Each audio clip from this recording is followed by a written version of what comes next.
Olá, nós somos da Tescom Sistemas, um sistema desenvolvido especificamente para escritórios de contabilidade. Trata-se, na verdade, de um gestor de tarefas totalmente em nuvem, desenvolvido para ajudar no dia a dia dos escritórios de contabilidade. E nós estamos aqui nessa série de vídeos ensinando você a como utilizar a ferramenta, uma ferramenta bastante simples e intuitiva.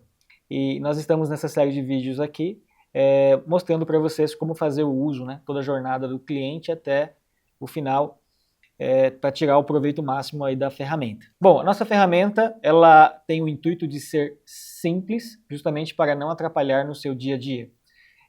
Para que o sistema comece a ficar operacional e funcione no seu escritório de contabilidade, basta que poucos cadastros sejam feitos.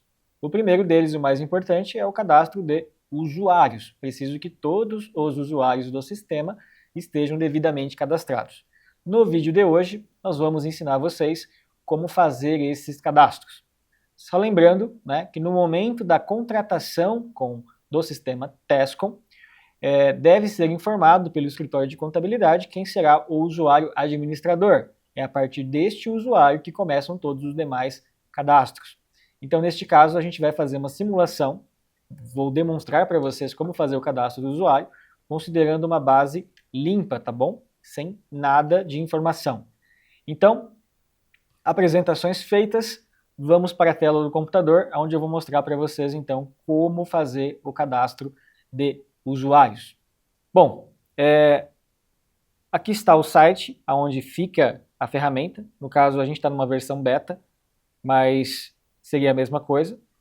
Tem um campo de login e senha, que eu vou colocar aqui o meu e-mail, que é o meu login, e a minha senha, que eu vou digitar aqui. Já fiz o login no sistema. A gente vai observar uma mensagem dizendo que eu não tenho nenhuma tarefa a ser executada, justamente porque a base é nova, né? Então a gente não tem nada ainda para executar. Aqui em cima nós temos os menus, né? Tarefas, usuários, clientes, relatórios, consultas. Eu vou clicar aqui no menu usuários. E nós temos aqui os botões, né? Novo usuário, gerenciar o usuário, ou seja, se você quiser editar um usuário ou mudar alguma permissão dele, né? E aqui os departamentos e, por último, equipes. A ideia desse vídeo é que nós tenhamos condições de manusear todos esses módulos que estão aqui, desde o cadastro até o gerenciamento, passando pelos departamentos e assim sucessivamente. A recomendação é que antes de você iniciar o cadastro propriamente dito dos usuários, realize o cadastro dos departamentos do seu escritório. O seu escritório, normalmente, ele é separado por departamentos. Uma forma mais tradicional que a gente conhece é o departamento contábil, fiscal e departamento pessoal. Mas o seu escritório pode ter dezenas de outros departamentos, conforme fizer sentido para você.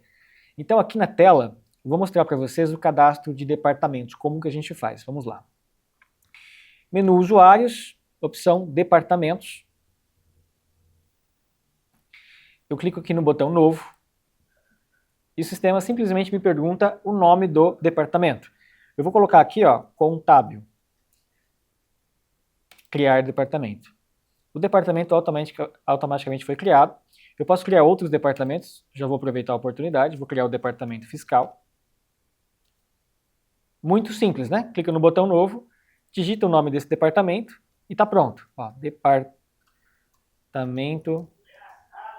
pessoal. O meu escritório tem mais departamentos. Eu tenho um departamento financeiro. Eu posso criar esse departamento também? Pode, sem nenhum problema. Muito bem. Com os departamentos criados, fica mais fácil de eu realizar o cadastro dos usuários, porque no momento que eu realizo o cadastro de usuários, eu necessito informar a qual departamento ele pertence. No caso, eu vou clicar no menu usuários, novo usuário. O sistema já começa perguntando aqui do lado esquerdo o nome desse usuário. Eu vou chamar ele de fulano, tá bom? O sobrenome dele é de tal, fulano de tal. O CPF não é obrigatório. Função, eu determino, né?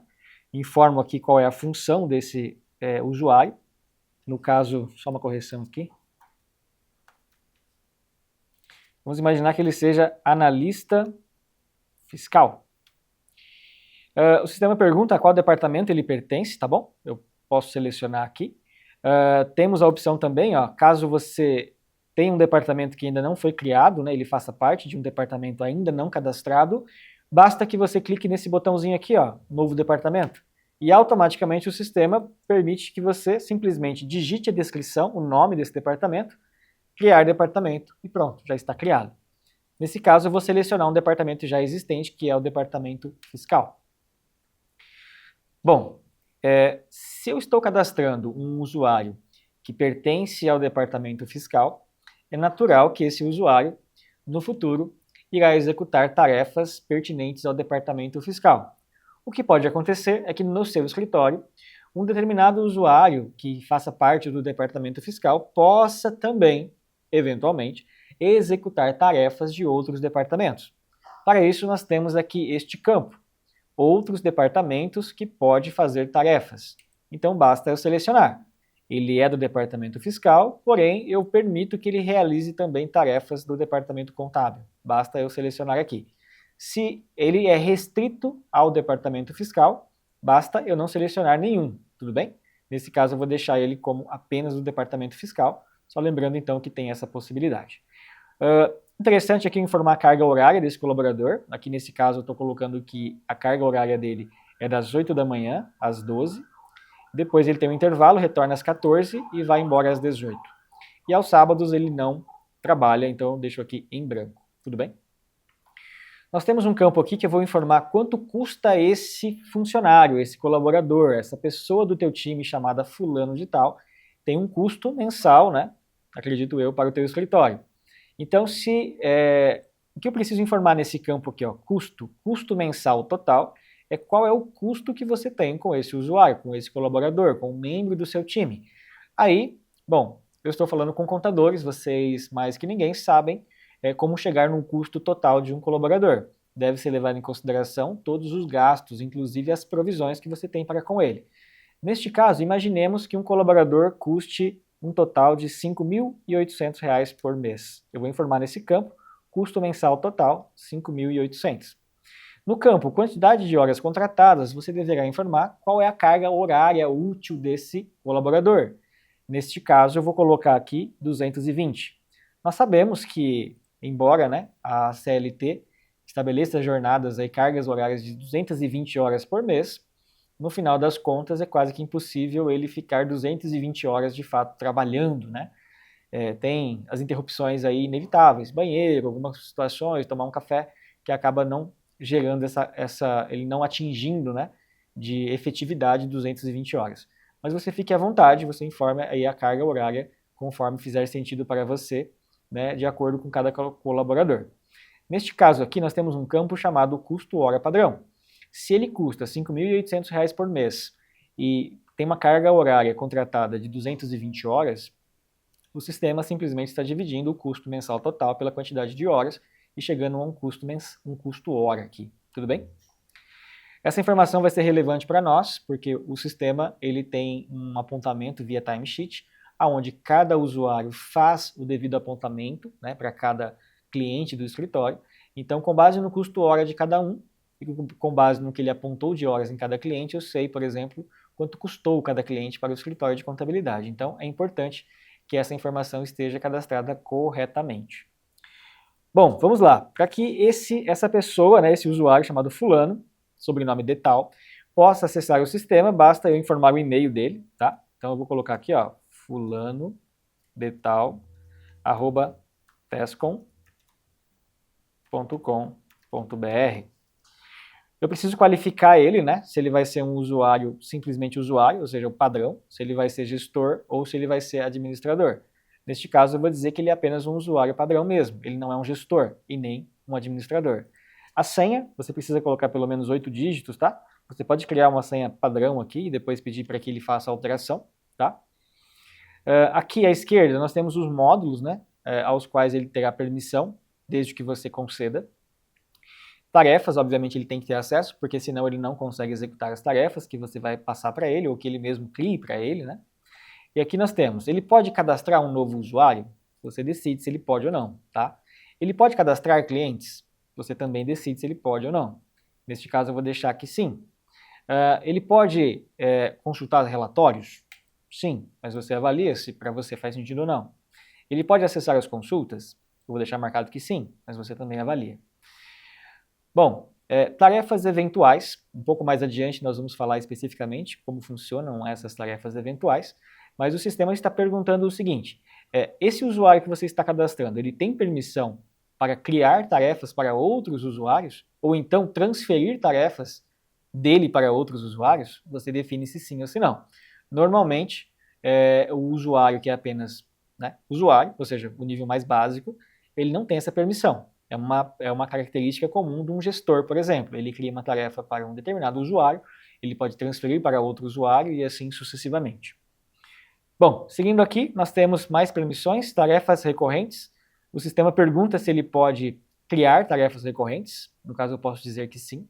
Mais à frente, a gente vai explicar certinho o que é essas tarefas recorrentes. O sistema pergunta se ele tem permissão para editar os vínculos das tarefas recorrentes versus clientes versus usuários. Se ele pode ter acesso a isso ou não. Nesse caso, eu vou colocar que não. E também pergunta se ele pode remover vínculos. Mais lá na frente nós vamos falar o que seriam esses vínculos. No usuário, pessoal, normalmente a gente vai deixar aqui que ele não pode fazer, tá? Normalmente é algo importante que o gestor precisa fazer. Mas você pode colocar que sim, tá? E o sistema também tem uma inteligência que quando ele for fazer, ele vai notificar o gestor, perguntando se ele aprova ou se ele não aprova. Por último, pergunta se ele pode criar ações. O ideal também é que ele não crie ações. Vamos explicar mais à frente o que seriam essas ações rápidas, tá? Mas o ideal seria que ele não crie. O ideal seria que o gestor crie. Bom, esse usuário, ele precisa obrigatoriamente possuir um responsável, né? Quem que vai ser o usuário responsável por ele? Neste caso, já existe um usuário, que no caso sou eu, o usuário master. Mas, à medida que você vá populando essa tabela com os cadastros, né? Teriam aqui outras opções, por exemplo, como seus gerentes, seus subgerentes, supervisores e por aí vai. Nesse caso, estou selecionando aqui que o usuário responsável por ele sou eu. E basta criar, então, clicar no campo Criar Usuário, e o usuário vai estar criado. Usuário criado com sucesso, agora você precisa informar os dados de acesso ao usuário. Criar tarefas e realizar vínculos ao fulano. Então, assim, o sistema está dizendo assim que os próximos passos seriam estar realizando esses movimentos aqui para ele poder ter acesso aos cadastros. Nesse caso, a gente vai encerrar por aqui. Nosso objetivo foi atingido, que é demonstrar para vocês como realizar o cadastro de um usuário. Espero que o vídeo tenha sido útil e obrigado pela atenção de todos. Obrigado.